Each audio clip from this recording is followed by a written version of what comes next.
नहीं कर सकते। इसी क्रम को आगे बढ़ाते हुए, चूंकि हम बोर्ड परीक्षा के बारे में बात कर रहे हैं, तो मैं बिसारिया साहब से जानना चाहूंगा कि कविता को बच्चे पढ़ें कैसे, और क्या अच्छी तरह से कविता पढ़ के वो उसका अर्थ ग्रहण कर सकते हैं? वह सब बहुत आसान अभी ये बात हो गई मेरे लिए कि अभी डॉक्टर वेद प्रकाश जी ने जो बताया कि कविता की जो प्रमुख विशेषताएं होती हैं, भावना की प्रधानता, लयात्मकता, भाषा की सहजता, और सबसे महत्वपूर्ण बताई उन्होंने बिंब विधान। हम इसके लिए एक कविता का एक हिस्सा उदाहरण के लिए ले लेते हैं। जरूर। और ये हिस्सा हम ले लेते हैं जो नेशनल ओपन स्कूल की जो सेकेंडरी की किताब है, उसमें एक कविता है मेघ आए, सर्वेश्वर दयाल सक्सेना की कविता है जी। तो मैं उसकी कविता की कुछ पंक्तियां पहले पढ़ देता हूं, और पढ़ने के साथ ही ये चीज और स्पष्ट हो जाएगी।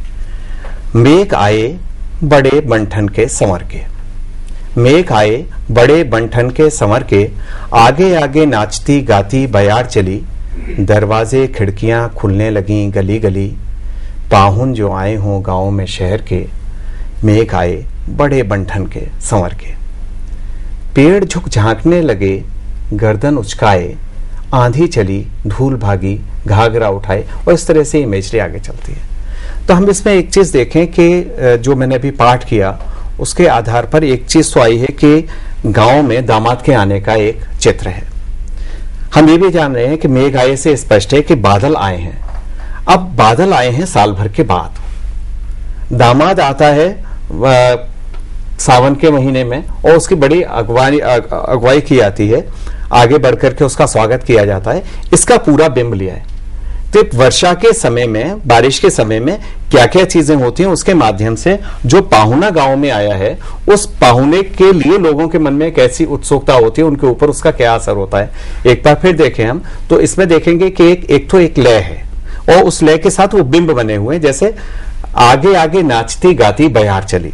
आप देखते कि एक गांव में एक दामाद आया है, ये बाहर से जहां से उसने गांव में प्रवेश किया है, उसी वक्त कुछ बच्चे हैं, और बच्चों में कोई एक छोटी सी बच्ची अपना जो है वो लहंगे को थोड़ा ऊपर किए हुए आगे आगे तालियां बजाती हुई, एक बच्ची है, दो चार बच्चे चले जा रहे हैं, और पूरे गांव को सूचना हो रही है। आगे आगे नाचती गाती बयार चली, दरवाजे खिड़कियां खुलने लगी गली गली। जैसे जैसे बच्चों की आवाज सुनाई दी तो लोगों को उत्सुकता हुई, वो अपने घरों के दरवाजे खोलकर खिड़कियों से झांक करके वो महिलाएं देख रही हैं कि कौन आया है, और आया है तो वो पाहुना है, वो मेहमान है गांव का।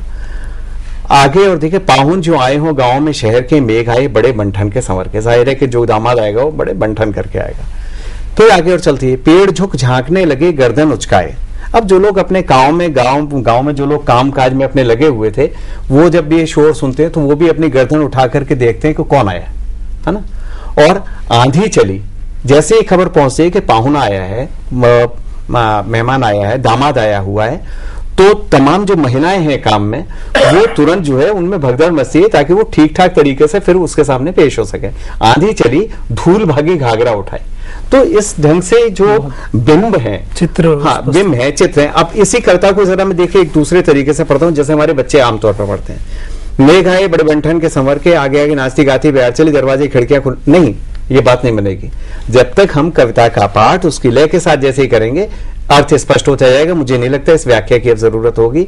मेघ आए बड़े बंठन के संवर के, आगे आगे नाचती गाती बयार चली, दरवाजे खिड़कियां खुलने लगी गली गली, पाहुन जो आए हों गांव में शहर के।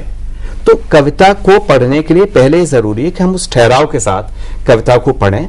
जैसे हम 2, 3, 4, 5 बार रियाज से हम एक बार को उसकी सही लय पकड़ लेते हैं, जैसा कि वेद प्रकाश जी ने कहा, लय जैसे हम पकड़ लेते हैं तो हमारे सामने उसका अर्थ भी स्पष्ट हो जाता है। वो बहुत अच्छे तरीके से आपने बताया कि बच्चे व्याख्या के प्रश्न किस तरह से लें और काव्य सौंदर्य के प्रश्न किस तरह से लें, ताकि उसमें अच्छे से अच्छे अंक ला सकें।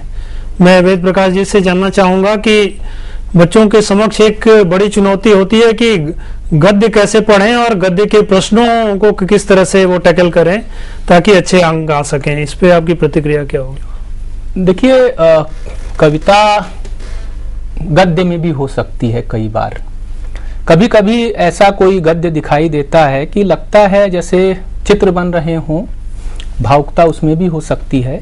लेकिन मेरे ख्याल से आप यहाँ फर्क कर रहे हैं कि जो विधात्मक फर्क होता है कविता का और गद्य का, गद्य को अक्सर विचार का माध्यम कहा जाता है। जीवन में हम बहुत सारी चीजों पर विचार करते हैं, उसी तरह से कोई रचनाकार अपना शिल्प ढूंढता है कहने के लिए, अपना एक माध्यम ढूंढता है। उसे कई बार ये लगता है कि किसी चीज को हम कविता में ज्यादा बेहतर तरीके से कह सकते हैं, कभी लगता है कि हम कहानी में उसे बेहतर तरीके से कह सकते हैं, कभी लगता है कि उपन्यास में आत्मकथा, रेखाचित्र, ये बहुत सारी विधाएं हैं। तो एक तो सबसे पहले हमें ये देखना चाहिए किसी भी रचना को पढ़ते समय कि रचनाकार ने उस माध्यम को अपनाया है तो उस रचना में ऐसे कौन सी संवेदना है, ऐसा कौन सा भाव है या ऐसा कौन सा विचार है जो उसे दूसरे माध्यम से अलग कर रहा है। इसको बहुत ध्यान से वो देखे। जैसे हम कहानी को ही लें, गद्य की एक विधा मानी जाती है, हमारे विद्यार्थी कहानी पढ़ भी रहे हैं। कहानी में घटनाएं होती हैं। शुक्ल जी ने बहुत अच्छा फर्क किया है कविता और कहानी में कि जब हम कविता सुनते हैं तो हम कहते हैं कि जरा फिर से कहिए, और जब कहानी सुनते हैं तो कहते हैं फिर क्या हुआ। ये बहुत बड़ा फर्क है दोनों का।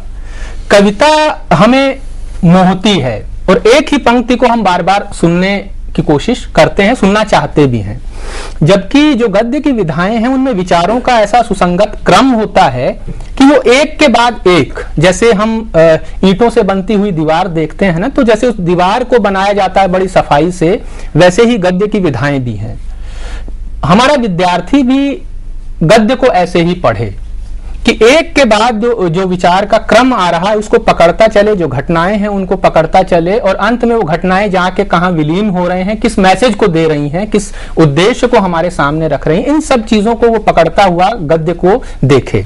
जब तक वो इस क्रम को नहीं देखेगा, जब तक इन विचारों को नहीं देखेगा जो गद्य में आए हैं, तब तक वो बेहतर, सबसे पहली चीज तो गद्य में है कि एक बार दो बार पढ़ के उसको समझने की वो कोशिश करे। मैं तो बीच में एक कॉलर है, मैं उनके प्रश्न सुनते हैं। दिल्ली से अभिनव, हाँ पूछिए अपना, आपका प्रश्न क्या है? हेलो जी।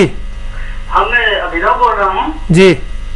और मेरा प्रश्न ये है कि मैं कवि बनना चाहता हूँ, लेकिन मेरे मम्मी पापा कहते हैं कि आपको साइंस के विषयों के साथ तैयारी करनी है, तो मुझे क्या करना चाहिए कि मैं अपनी हिंदी पर ज्यादा ध्यान दे पाऊँ? हाँ वेद प्रकाश जी बताएं। देखिए साइंस पर भी आप पूरा ध्यान दीजिए। मम्मी पापा गलत नहीं कहते हैं, और ये मत सोचिए कि कवि होना विज्ञान पढ़ने का कोई विरोधी रूप है। हमारे यहाँ बड़े बड़े कवि ऐसे हुए हैं जो हिंदी साहित्य के विद्यार्थी नहीं रहे हैं, बहुत बड़े बड़े रचनाकार ऐसे हुए हैं। तो आप इस समय तो ज्यादा ध्यान अपने साइंस पर ही दें क्योंकि परीक्षाओं का समय है, लेकिन कवि तो हर व्यक्ति होता है। बड़ा कवि वो होता है जो मन की भावनाओं को अभिव्यक्त कर पाए। अगर आप कवि बनना चाहते हैं तो जरूर बने, लेकिन फिलहाल मम्मी पापा की बात माने और अपने दिमाग में ये बात हमेशा रखें कि विज्ञान का विरोधी कविता करना नहीं है, इसलिए वो आप कर सकते हैं, लेकिन थोड़ा अभी उसके लिए आपको समय चाहिए। उम्मीद है आप बहुत बेहतर कवि बनकर उभरेंगे। तो हम आगे बढ़ते हैं, और जैसे कि हमने कविता और गद्य की बात की, उसी तरह से बिसारिया जी से मैं पूछना चाहूंगा कि निबंध एक बड़ा चुनौती भरा कार्य होता है बच्चों के लिए, कि निबंध कैसे लिखें कि उसमें पूरे के पूरे मार्क्स ले सकें वो। निबंध के बारे में कई सारी भ्रांत धारणाएं हैं जो दुर्भाग्य से हमारे जो शिक्षक हैं वो ही उसमें बैठा देते हैं दिमाग में। उसे ऐसा लगता है कि निबंध का कोई बंधा बंधाया एक फॉर्मेट होता है, जबकि उसके नाम में ही बहुत स्पष्ट है कि वो निबंध है, यानी उसमें किसी भी और विधा के मुकाबले में ज्यादा स्वच्छंद होता है लेखक। तो निबंध लिखने का कोई नियम या कोई ऐसा बंधा बंधाया कोई तरीका नहीं है। निबंध के बारे में जो पाश्चात्य बड़े निबंधकार हैं, लोगों ने कहा है कि ये जो होता है ये व्यक्ति की अपनी पर्सनैलिटी होती है। आर्ट ऑफ द एसेस्ट नाम का निबंध है, उसको कहते हैं कि ये essay is the personality of the essayist. तो निबंध में क्या है कि हमारा जो वास्तविक ज्ञान है, जो यथार्थ ज्ञान है अपने चारों तरफ के परिवेश का, शास्त्र का, किताबों का, तमाम तरीके का, वो सारा